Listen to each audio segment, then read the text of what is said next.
मुद्दा विराजमान होणार आहेत। आज त्या मुख्यमंत्री पदाची शपथ घेणार आहेत। फडणवीस, शिंदे आणि अजित पवार ही या शपथविधीला उपस्थित राहणार आहेत। भाजप आमदार सुरेश धस मोठा गौप्यस्फोट करण्याची शक्यता आहे। कृषी विभागातील वेगवेगळ्या गैरप्रकारासंबंधी बोलणार। आष्टीत सायंकाळी 4 वाजता पत्रकार परिषद पार पडेल।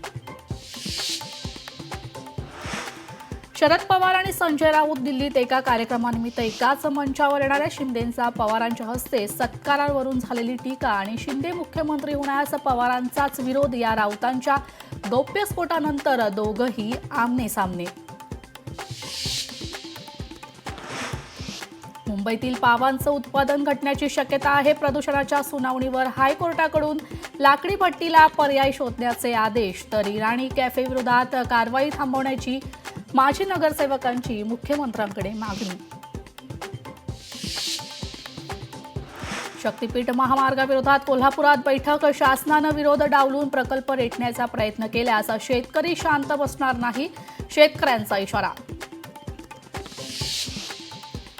आणखी 2 लाख लाडक्या बहिणी अपात्र होण्याची शक्यता आहे। फेब्रुवारीमधील अर्जांच्या छाननीनंतर अपात्रतेचा आकडा वाढणार, मंत्रालयातील वरिष्ठ अधिकाऱ्यांची माहिती।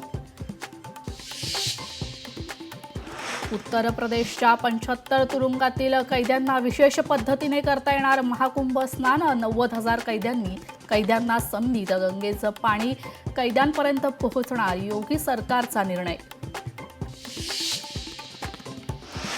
आयसीसी चॅम्पियन्स ट्रॉफीमध्ये आज भारत बांगलादेशला भिडणार। दुबईत खेळला जाणार सामना भारतीय वेळेनुसार दुपारी 2:30 वाजता सुरू होईल मॅच। शेगावमध्ये गणगण गणात बोतेचा गजर, संतश्रेष्ठ गजानन महाराजांचा 147वा प्रकट दिन, भाविकांची मोठी गर्दी। लोकशाही मराठी ऐका, पहा, जागरूक रहा।